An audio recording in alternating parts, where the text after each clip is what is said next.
uwi ko si Kuya Raul. Tapos pumunta dito si Waka Waka. Tapos sabi ni Waka Waka, dito na sila maninirahan, ayaw nila pumalik sa Africa. Papayag ka ba? Ako, grabe naman ang ano dito. Oh. Muulan na naman. Oh. Tayo kasama sa umuupa sa parking. Ayun na naman, no? Grabe naman. Baka pwede mag-park dito. Ito pala mahirap dito, mga amigo. Walang parking. No parking, no parking, no parking. Good morning pa mga idol! Good morning po sa lahat mga friends! How are you po mga amigo? So for today's video, nandito po tayo sa may Pasig River. So kaya video kala mo ng kakasya. Bakit? Pasok po kayo. Paano papasok? Di ka kasi sasakyan. Hindi kahit tao, hindi pumasok. Katawan mo nga, hindi kasya dyan eh. Sakyan pa. Pilit na pinapapasok. Ikaw din, madam, di ba? Tingnan natin tayong dalawa kakasya dyan. Buko nga, hindi kakasya. Natural, hindi rin. Ayan po, magandang araw po sa lahat. Nandito po tayo sa may, sa lugar ng Pasig. Ayan po. At meron po akong, meron po tayong project dito na pupuntahan. So, ang may-ari po ay taga Dubai. At sabi naman po niya, sa akin ay okay naman daw po na i-vlog. So, ako, saan ba Kuya Bel yun? Saan yung bahay? Ito? Okay. Asan yung bahay? Asan? Okay. Saan yung bahay? Where? Asan? Ito dalawa? Oo. Ba't magkaano? Bukod? Okay. Gawa na ya. Gagawin third floor. Okay. Oo. Ito pala yung bahay. So, tinawagan ko na eh. Saan ba yung bahay nila? Saan? Ito? Tao po! Siyan! Tao po! Oo, sumasagot eh. Napunta na kami minsan dito mga amigo. So, ito ang gagawin namin na project. Gagawin daw third floor ata. Kung doon ako nagkakamay. Tao po! Siyan! Ito na po kami. Ayan po mga amigo, nandito na po tayo. At dala po natin nung dapat sukatin. Kasama po natin si Bandol at saka po si Raisa Madison. Ang mga artista ng kumpanya na kung saan isusulat. Oo. Marami na magagawin. Ito ba? Ito hindi. Ito, ala to. Ito. Hindi, pag-iisahin yung dalawa na. Paano? Pagsasanibin. Paano? Pagsasanib. Paano pagsasanib? Aswa? Hindi, ibig sabihin, hanggang third floor. Yung third floor ang gagawin natin. So bubutasin taas. Tatanggalin. Tatanggalin bubong. Tatanggalin ng bubong. Dalawa na to. Tapos pagtatabihin. Pagkabig ko. Diyos, di ba magbabagbag tayo? Hindi ka magbabagbag. Yung biga niyan pagkukunekin. Yung biga pagkukunekin. Okay. So, ayan. May daw dito. Pero ito hindi na babaguhin to. Mabin. Hindi ito babaguhin. Wala gagalawin. Sige, pasok kayo. So, andito po tayo. Ang ating may dalang printer po si Kuya Beljon. Ang accounting staff natin. Accounting officer. Secretary / cook. Sininang naman. Ano sininang? Ano po si sininang? Ano po si sininang? Hindi, may sinabi ka kanina, di ba? Ano yung... Hindi, may sinabi ka kanina. Ano ni... Madam. Ano yung position ni Ninang kanina, sabi? Labor. Di ba ba't labor sinabi mo, Beljon? Lagkit po yung Kaya ang labor pen. Sige, pasok po kayo. Pasok na lang po siya. Pumasok na. Pumasok na, Beljon. Sa bit-bit mo dyan. Mga taga-congress po kami. Ayan po. Makikiabala lang po kami saglit. Opo, pak. So, welcome to Stairways to Heaven. Negative. Anong negative? Parang negative. Yes. Tingnan ko nga. So, pasukin po natin mga amigo. Ang taas naman pala ng hagdanan din. Sino ba gumawa dito? Kakaiba. Sobrang tarik mo. Ba't ganyan? Matarik. Buti may umuupa rito na eh. Ang hirap. Doon na lang sa baba. Paano kaya? Okay. Pero ito siya. Ganito gagamitin natin, pataas yan. Oo. Dito yung part na yan. Tapos yun nandun po sa kabila yung gagamitin. Ang sabi niya po, from 10th floor, ang bababa is kung kakayanin daw po pwede dito yung baba. Dito nga daw po. Tapos magkaka-hallway yata sa harap na gano'n. Paano gagawin? Hallway. Paano ba gagawin? Magkaka-hallway po. Ito pong hagdan na ito, sasara na to dito. So Tapos? ito, kasi yung third floor, dito manggagaling yung hagdan. Tapos may hallway dun sa harap yun. Ba't bumita ka na? Hindi kasi naman talaga, hindi naman talaga siya magkasama. Binuhusan lang. Dinikit lang, ano. So ito dati. Tapos ito yung pinos na. Ayos lang ba yan magayon, Marvin? Kapal malalaki ng biga nila sa anong bahay.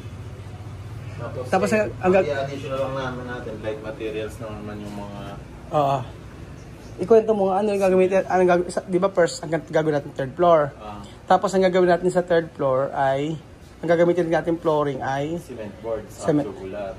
Cement board tsaka tubular.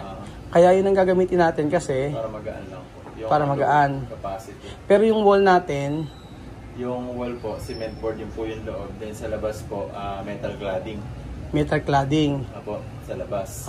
Tapos, Sa loob po, cement board. bubong, ganun pa rin. Apo. Same na same pa rin. Long span pa rin. Ba't di mo sinuggest na gamitin ay buhos? Masyado pong mabigat. Mabigat. Hindi po siya nakalaan sa third floor. Kumbaga magdadagdag lang. Pero kung ito po, yan nakaabang sa third floor. Walang problema. Walang problema. Kumbaga para kesa naman mag-start sa umpisa hanggang third floor, sayang lahat. Yun ang gagamitin natin, yung mga lightweight materials. Ang tanong ko, pagka sa mga lindol, okay ba yun? Okay lang po. Advisable naman siya. Advisable. Sa niya po, hindi siya masyado mabigat. Pero nakagamit na kayo ng ganun dati? Hindi naman po ang usually ginagamit pag hindi siya... Usually dati sa I-beam, yan ginagamit namin sa mainboard. Flooring. So ayun po mga amigo, yun ang sabi ganun kay Marvin. Ang nagkapag-open tayo, isa po sa taga Dubai po mga amigo. So andito po si Madam, si Raisa May Dizon, na kung saan na bukod po si Madam si Madam ay naka-crop top, naka-terno. Paborito niya mga suotin. Ando po ang ating officer na si Kuya Belgian. Ayan. Maupo kayo, kayo mag-alala. Ito, ano yung ginamit lang nila dito ang sabi nila, ang gamit daw nila dito ay plywood lang. Oo. Ganyan siya. Oo. Ganyan. Tinaisa po ni Kuya Belgian ng mga amigo ang mga dapat natin gawin. Ayan. Square meter. Sige, papayos natin isa-isa. So, ito po yung ano niya. Bakit? Ang shortcut dyan, paglabas mo, Quiapo na yan. Oo, kailangan nating anuhin. Sige. Ito. Kakayanin ko. Kaya naman. Ganyan. So, ayan po. Punta po tayo sa second floor. So, ganun po talaga pag kami sa flood control. Alam nyo na po.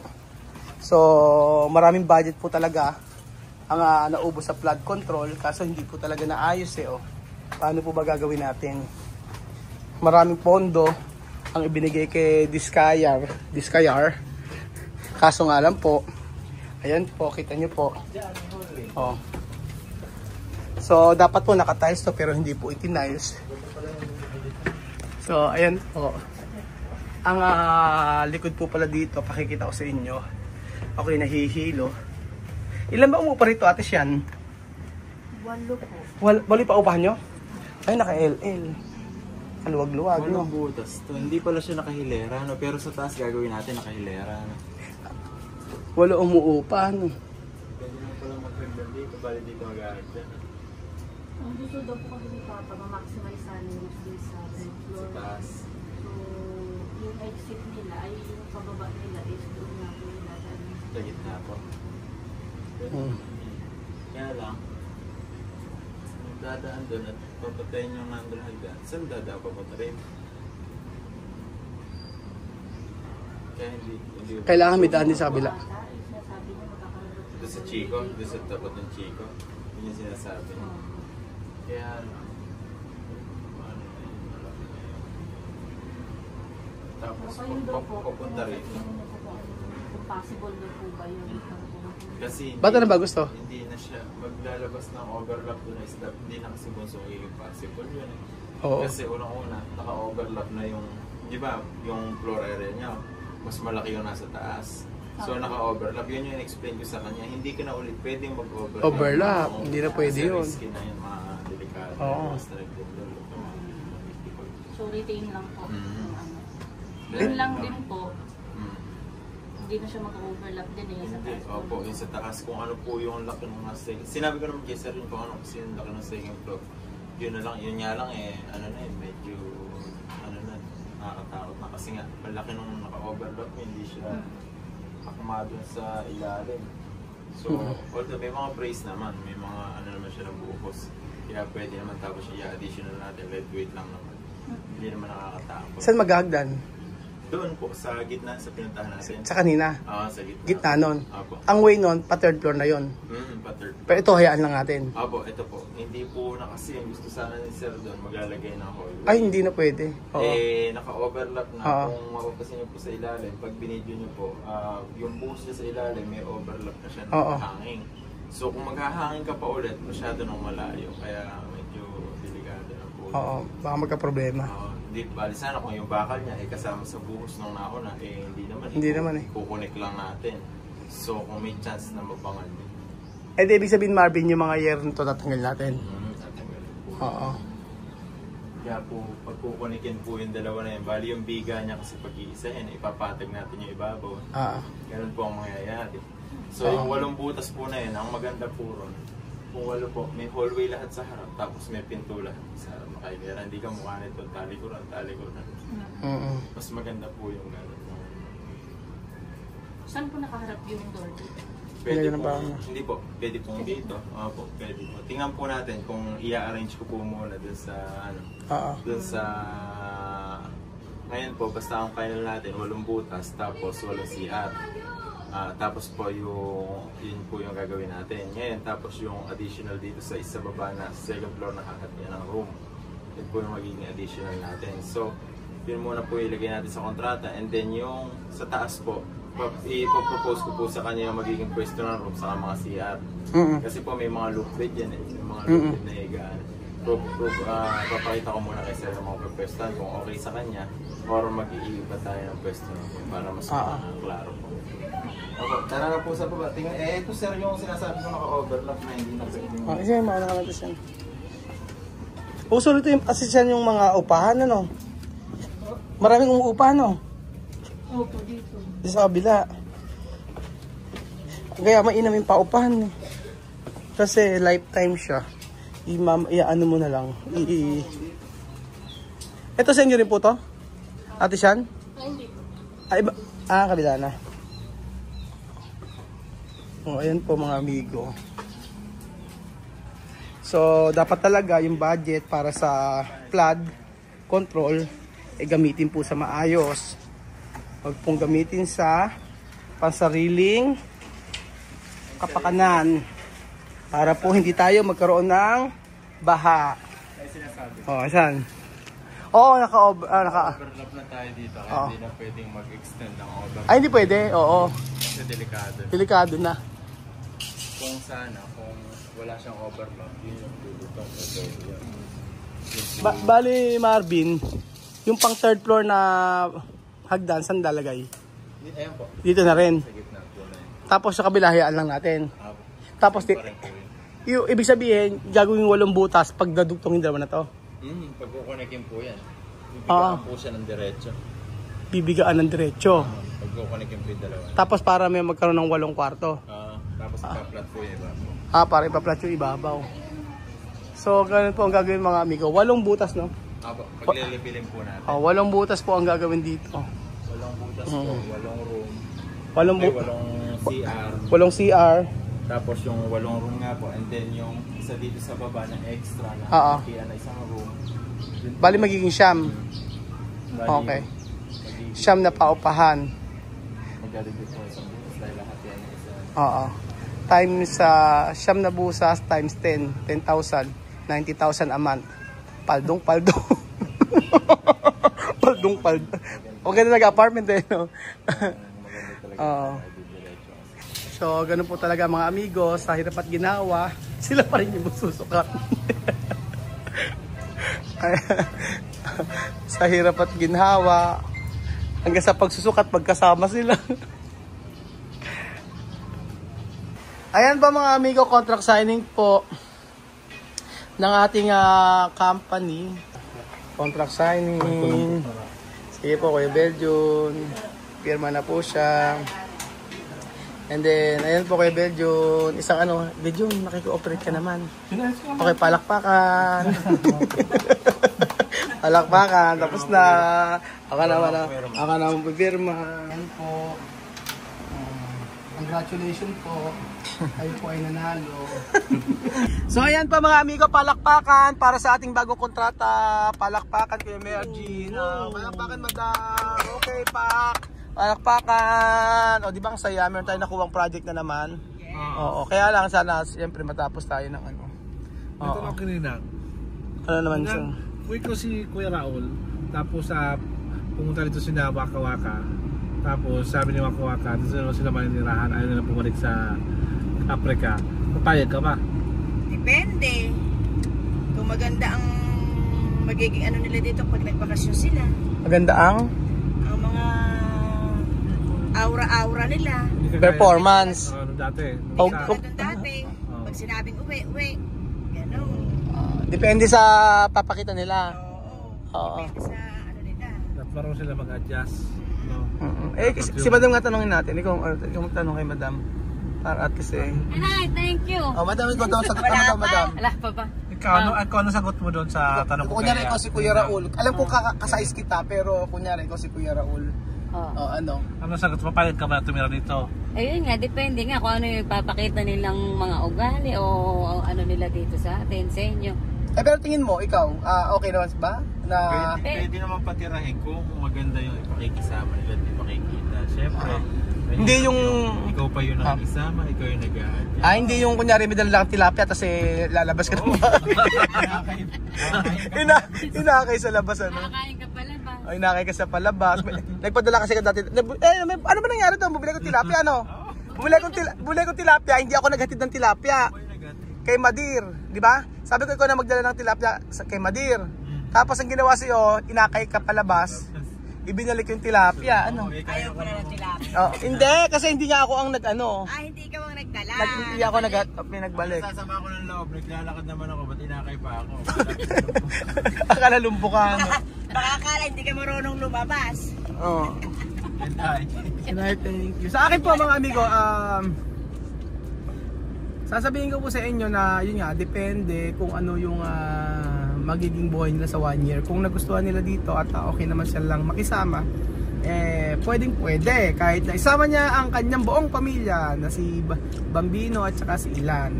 Pwede siyang bumalik dito.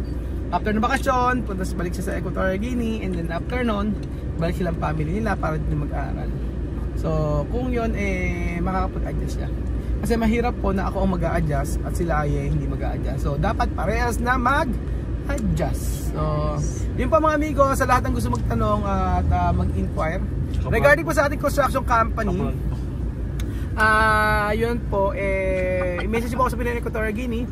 At i-message po ako at kung gusto niyo magpagawa ng bahay, ng inyong resort, ng inyong apartment, o magpabakod, o lahat po, renovation, message po ako. At 200% na matatapos ang project. Wala kaming iiwanan at hindi namin sisirain ang aming kredibilidad para lang sa isang proyekto. So thank you so much po mga amigo at God bless po. Muli palakpakan din ng Kuya Belgium, gutom na.